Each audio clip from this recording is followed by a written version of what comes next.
Ну, от і те, що зараз відбувається з тим самим Андрієм Богданом, для мене було абсолютно очікувано. Я дивуюсь, що так пізно це розпочалось, тому що, знаючи характер одного і іншого персонажа, я думаю, що можна було очікувати набагато раніше подібні там загострення.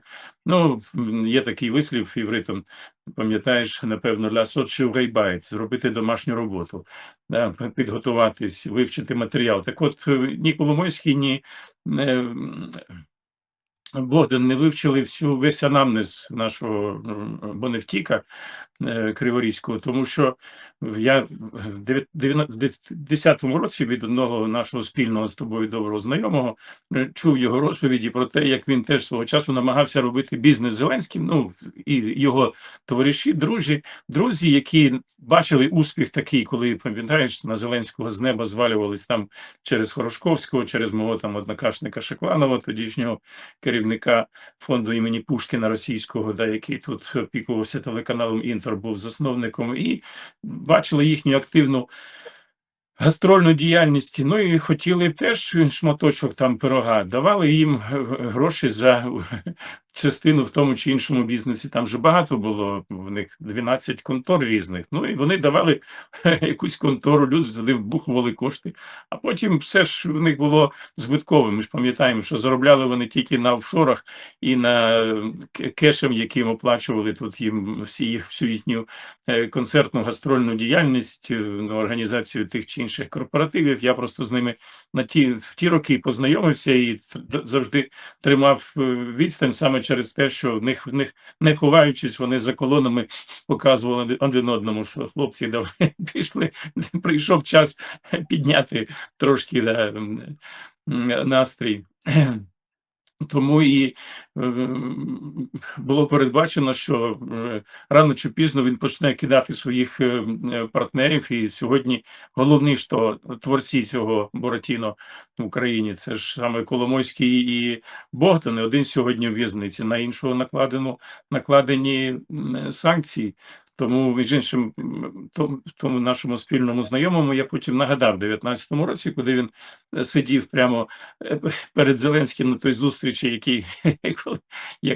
яка відбувалася з, так би мовити, грандами вітчизняного бізнесу. Кажу, ти ж свого часу мені так його хаяв і звинувачував в його недоброчесності, а тут з відкритим ротом дивився, коли він там всяку маячню ніс тоді про 6% якісь там, плутаючи податки в Україні і в Росії. Ну, так чи інакше маємо те, що маємо, але виходу з цієї ситуації простого немає. Оці судорожні оці... Замовчати вдасться цю історію чи неможливо? Ну, ми ж бачимо, що вони роблять. Вони відправляють всіх сьогодні задіяних в цих плівках Мінтіча відрядження за кордон. Вони ж всі сьогодні перелічили там скільки, 10 чоловік були запрошені, 9, можна з них там чи 8, всі по закордонних відрядженнях. Жумаділов, Умєров, цей пишний головний діяч фінмоніторингу Пронін.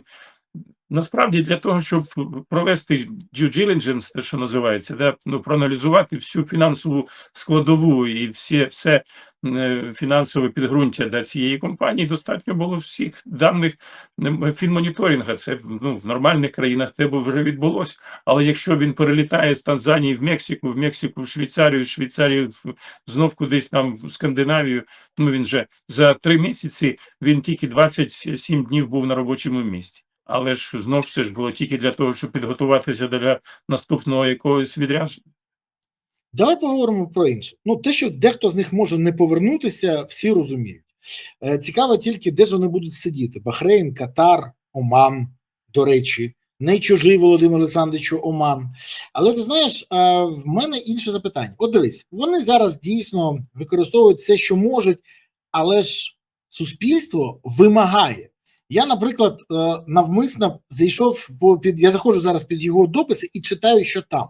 Я продемонструю. Це варто уваги. І все.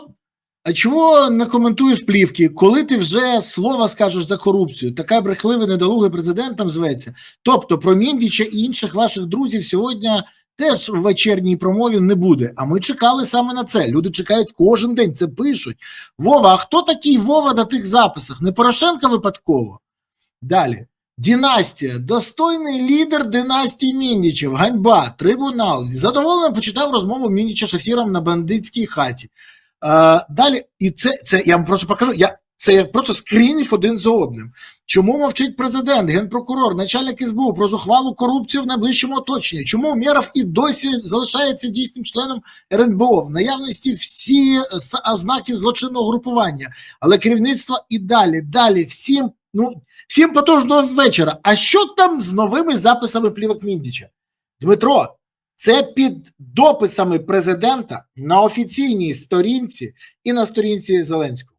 Скажи мені, будь ласка, як таке можна ігнорувати? Це перше. Друге, в будь-якій цивілізованій країні. Я говорив в неділю з двома заступниками двох міністрів, європейських міністрів, і поставили вони запитання. Чому на період розслідування Зеленський, якщо що, міг же вийти і сказати: будемо розбиратися і розслідувати. На цей час Умєрова відстороняємо. Чому він це не зробив? Я кажу, а ви запитайте інше.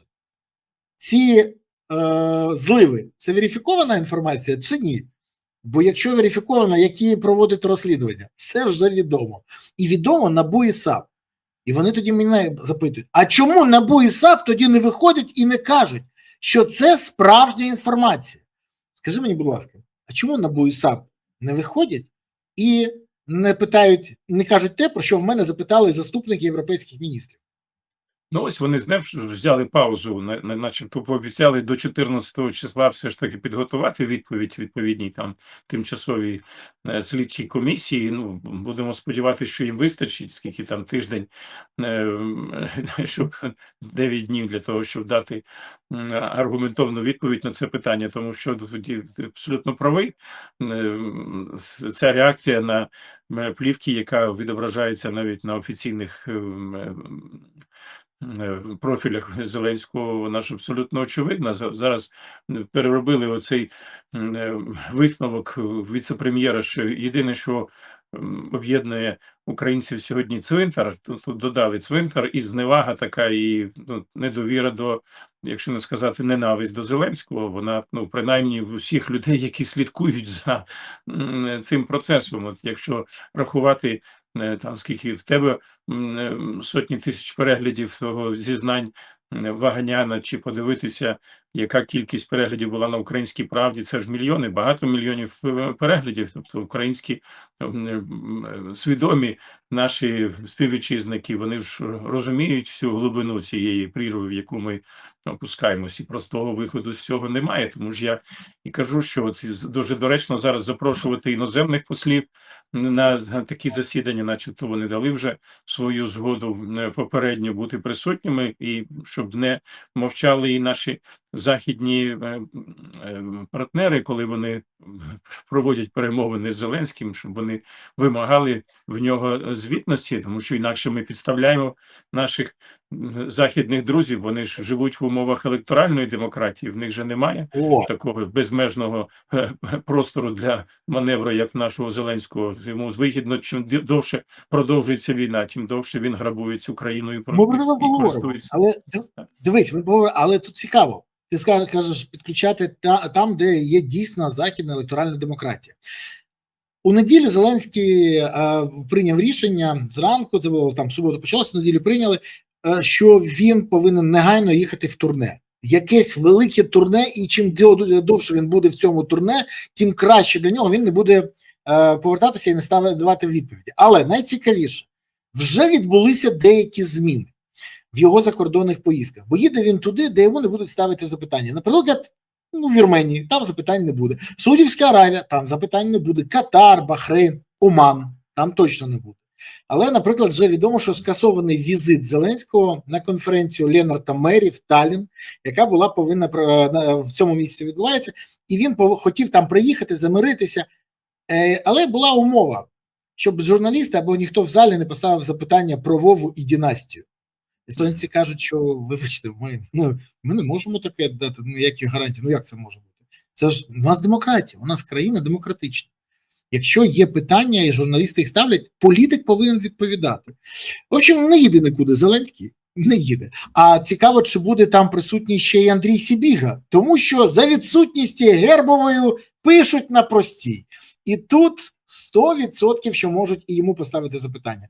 Хай наші глядачі напишуть, як ви думаєте, чи будуть ставити ці питання нашим політикам, нашим представникам, західні медіа, західні політики, дипломати, чи буде це підніматися це питання на Заході? Як ви вважаєте? Напишіть, будуть або не будуть. Ну і дякую вам, що ви сьогодні дивитесь цей ефір. Дякую, що підписуєтесь, ставите вподобайки, коментуєте, поширюєте відео. Окремо подяка за те, що ви пишете в коментарях, звідки ви дивитесь. Це дуже важливо. Напишіть зараз, куди закинула вас доля, де ви чекаєте або наближаєте перемогу. Навпаки, звідки ви дивитесь зараз цей ефір? Місто, селище, країна. Пишіть про це, це важливо. Регіон, пишіть. І де наша улюблена Троєщина? Троє, центр всесвіту, повинна бути завжди першою. Що сьогодні не те. Пишіть, це важливо. Скажи, будь ласка, от обіцянка, одна з обіцянок Зеленського – 400 тисяч гривень на ЛБЗ, на лінії боєзіткнення. І це великі гроші, це майже 8 тисяч євро. А за ці гроші сюди поїде вся Латинська Америка. Давай відверто, це величезні гроші. І це може вирішити тоді проблему некомплекту у частину. Це проблема зриву мобілізації. Але є одна маленька проблема. Ще одна. Отака дрібнесенька. Таких грошей в бюджеті немає. І вони не заплановані. То де будуть брати на це гроші, звідки знайде гроші на це Зеленський, чи це стане ще однією брехнею з Зеленського президента після обіцянки вакцини від коронавіруса, 3000 ракет до кінця 25-го року, блекаута в Москві та іншого. Чи це дійсно рішення? Чому запитую? Тому що військові кажуть, а може нам вчасно будуть виплачувати зарплатню, а може нашим українським військовим дійсно підіймуть? Бо щось мало вірять військові цій обіцянці. Чи як ти думаєш, може це просто якась дивна зневіра? Може байдуже вони не вірять? Ну, може, треба повірити Зеленському? От ти віриш?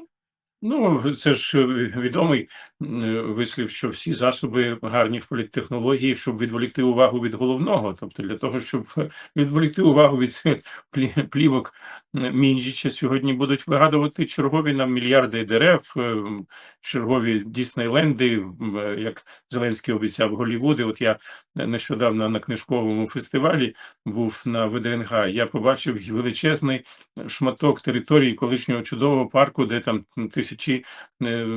сотні тисяч киян прогулювались вихідними днями, а воно ж обнесено величезним парканом, де написано, що це паспорт проекту президентський університет майбутнього. Відхопили, скористалися цією забаганкою, вигадав Зеленський черговий якийсь мегапроект, який так і нічим не закінчився, тільки що відібрали у киян великий шматок території центрального парку Києва. Ну так і тут. Потім скажуть, що ви ж бачите, як ситуація розвивалася, звідки ж ми передбачали, що такі будуть нас перешкоди на шляху. Ну тут насправді мене вразило, що 2 роки тому, коли Макрон, якого називає так Зеленський,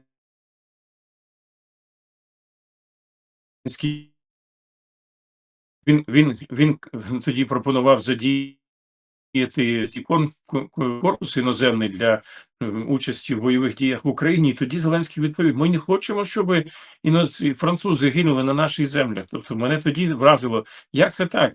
Навіть в часи Другої світової війни з цим Сталіним співпрацювали французи, надсилали йому цю ескадру, вірніше, надсилали йому Нормандію Неман ескадрилії, де французькі льотчики, навіть польські, уряд в екзилі співпрацював тоді з Вурдалаком Сталіним, формував спільні підрозділи, батальйони. Чому ж тут ми відмовляємось? Тобто зараз абсолютно доречно ставлять питання деякі українські оглядачі. Дивіться, за кожного загиблого українця держава втрачає найцінніше, наше майбутнє, але крім того, ще й виплачує, скільки там на сьогодні, $300 тисяч, якщо я не помиляюсь, виплати становлять сьогодні, чи 300 тисяч євро, я вже там зараз точну цифру не надам. А якщо гине іноземний найманець, то Україна не несе таких величезних втрат, таких зобов'язань немає. Там інші зовсім суми фігурують в цих контрактах. Тому нам набагато вигідніше сьогодні зберегти український генофонд і дійсно залучати іноземців. Але ж програми подібної ніякої немає. Нічого ж на державному рівні для цього не робляться. Якісь там приватні ініціативи, як цього самого Олексія Гончаренко, який привозить там то бразильців, то венесуельців, то колумбійців. А де державна політика? Нам треба зберегти майбутні нації, а ми могли б якраз поставити перед західними нашими партнерами, виділити ось цієї 90 скільки 80 суми 80 мільярдів чи 90 мільярдів, які вони намагаються погодити і видати Україні. Передбачте серед цієї суми значний відсоток на саме залучення іноземців, які були б готові сьогодні не тільки з своєї ненависті до путінської Росії, а й за комерційний інтерес воювати на нашому боці. Але ж нічого подібного не робиться, і це ж знов наштовхує нас на висновок, що Зеленському не потрібно закінчення війни, тому що він насправді, я повторюю це вже декілька разів, що він став головним вигододобувачем цього повномасштабного російського вторгнення, крім, можливо, Китаю ще, тому що він з 19% рейтинг його в січні 22-го року піднявся в квітні вже до 90. На Заході він став сучасним Черчиллем, якого там оплесками зустрічають, стоячи овації, влаштовують йому в парламентах інших країн європейських, і не тільки європейських. Він практично необмежено користується сьогодні в часі своїми президентськими повноваженнями, знову ж таки, зловживаючи владою, але йому це воєнний стан сьогодні дозволяє, і на це значна частина суспільства закриває очі. І цей золотий дощ, який на нього, хто б міг би очікувати, що Україна в мирний час могла б отримати подібні гроші. А він цими, мало того, що цими грошима користується, так він ще п'ятий для нього сьогодні перевага. Він саме цими грошима накачує приватні компанії, які практично повністю під його контролем, під контролем його співучасника по цьому Урал-95 Міндіча. Ми ж бачимо, як Міндіч там роздає команди найвідповідальнішим міністрам України. Тобто вони західний ресурс вбухують свої приватні компанії, щоб потім продавати їх за сотні мільйонів доларів і отримувати собі на кишеню так званий кеш-аут. Тобто оця, можливо, п'ята частина цієї комбінації, яка сьогодні робить Зеленського набагато більшим вигодовувачем, ніж хто-небудь від цього російського вторгнення. Вона і примушує нас сумніватися в його будь-яких намірах закінчити цю війну.